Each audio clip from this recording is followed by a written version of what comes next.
Petani jadi raja baru? Bayangkan seorang petani berdiri di tengah sawah, mahkota berkilau terpasang di kepalanya. Sorak-sorai warga desa mengiringi langkahnya. Gambaran dramatis itu bukan sekadar efek visual, melainkan pertanyaan yang menuntun seluruh percakapan kita hari ini. Di tengah gejolak ekonomi global, krisis 2026 menguji ketahanan pangan sekaligus membuka peluang baru bagi mereka yang menancapkan akar di tanah. Apakah memang saatnya petani mengubah peran menjadi raja baru? Mari kita selami bersama, mulai dari akar permasalahan hingga langkah konkret yang dapat diambil oleh setiap petani yang ingin menapaki jalan profitabilitas. Krisis 2026 muncul bukan tanpa sebab. Inflasi yang melambung, fluktuasi nilai tukar, serta gangguan rantai pasok yang dipicu oleh perubahan iklim menekan marin keuntungan para petani tradisional.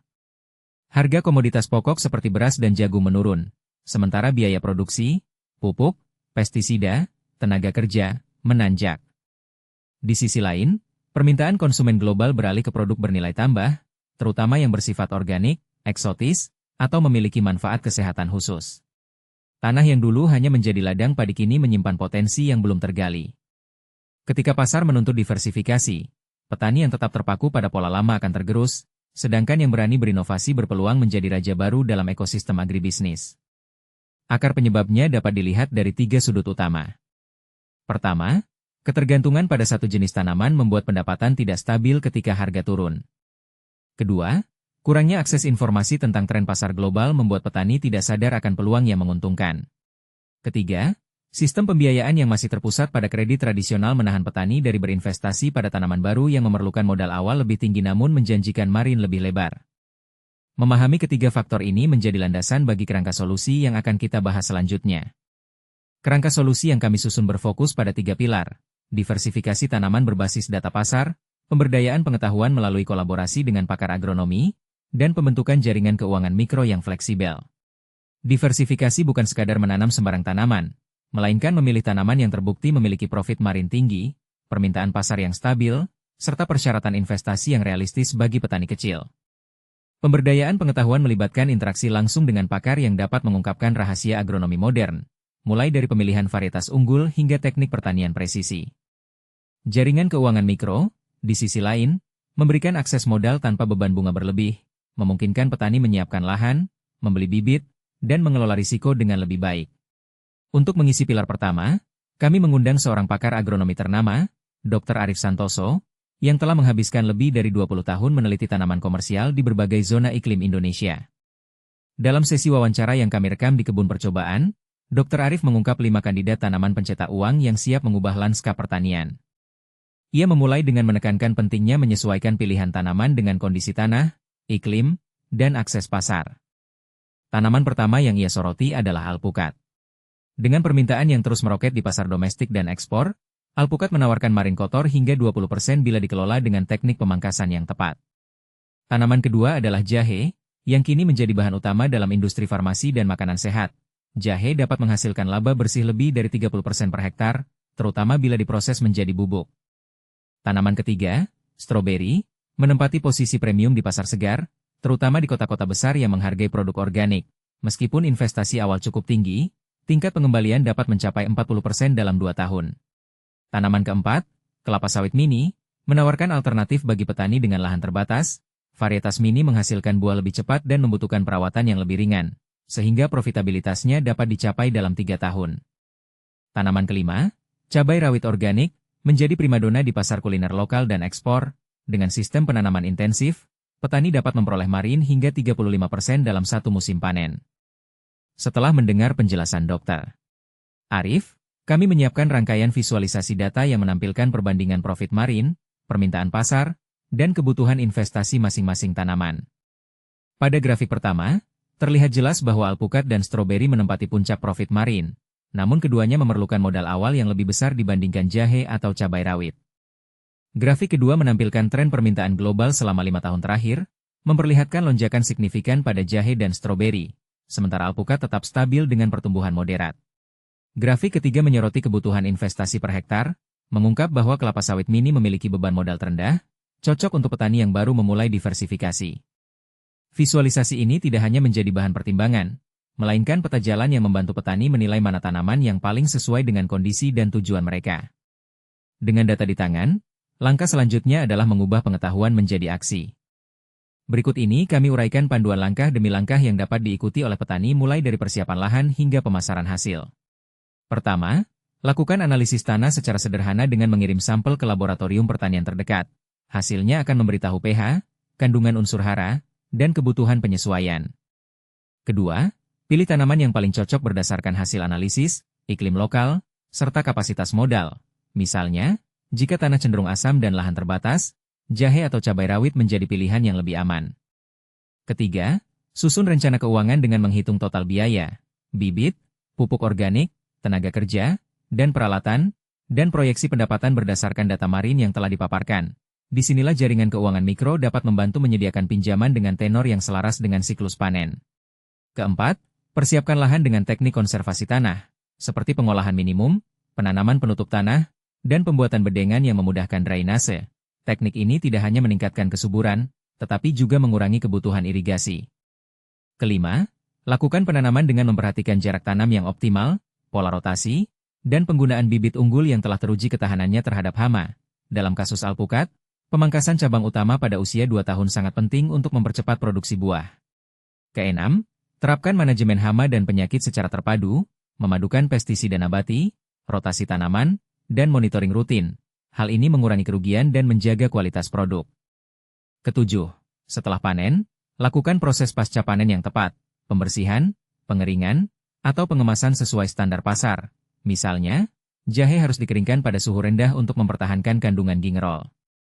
Kedelapan, bangun jaringan pemasaran dengan bergabung pada koperasi atau platform digital yang menghubungkan petani langsung ke pembeli, sehingga marin perantara dapat diminimalkan. Kesembilan, evaluasi hasil secara periodik dengan mencatat produktivitas per hektar, biaya aktual, dan pendapatan bersih. Data ini akan menjadi dasar perbaikan pada musim berikutnya. Agar panduan ini terasa lebih nyata, kami menampilkan contoh penerapan di 3 desa yang berbeda. Di Desa Sukamaju, Pak Budi, seorang petani berusia 45 tahun, memutuskan beralih menanam jahe setelah melihat tren permintaan di pasar farmasi. Ia memulai dengan menyiapkan lahan seluas setengah hektar, mengaplikasikan pupuk organik kompos, dan menanam bibit jahe berumur 3 bulan.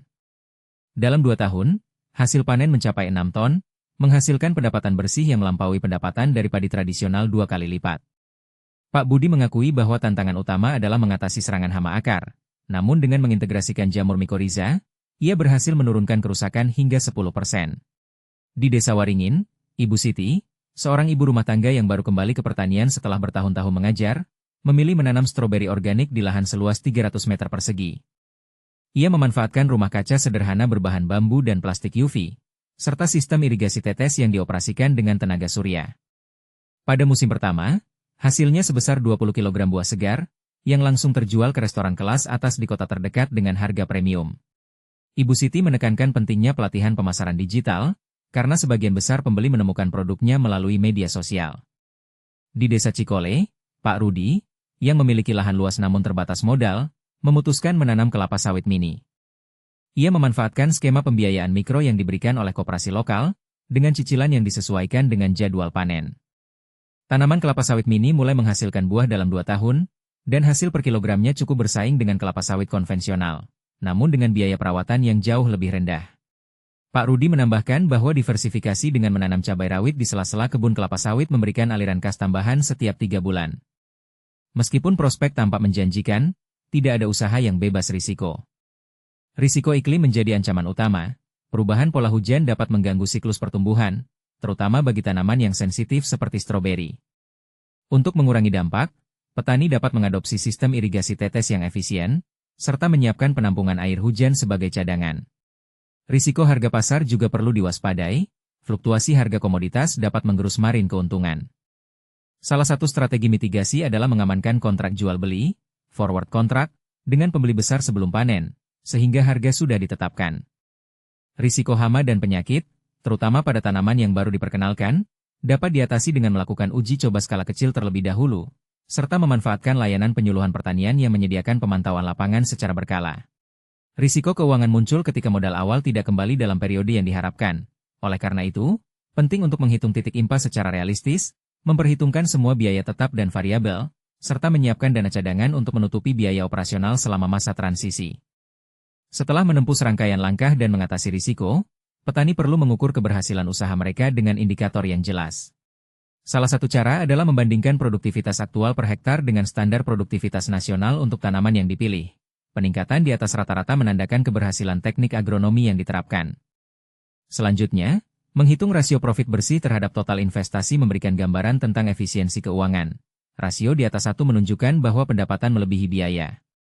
Analisis waktu kembali modal, payback period, membantu menilai seberapa cepat investasi dapat dilunasi. Semakin pendek periode, semakin kuat posisi keuangan petani. Selain itu, mengukur kepuasan pasar melalui tingkat retensi pembeli atau ulasan positif dapat menjadi indikator kualitas produk dan keberlanjutan hubungan bisnis. Semua data ini sebaiknya dicatat dalam buku catatan pertanian digital atau jurnal lapangan, sehingga petani dapat melakukan evaluasi berkala dan menyesuaikan strategi pada musim berikutnya.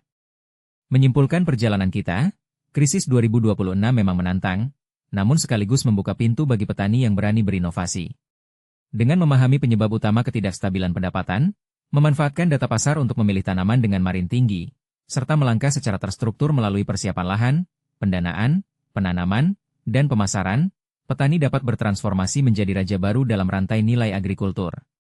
Contoh nyata dari Pak Budi, Ibu Siti, dan Pak Rudi membuktikan bahwa diversifikasi tanaman tidak hanya meningkatkan pendapatan, tetapi juga memperkuat ketahanan ekonomi keluarga.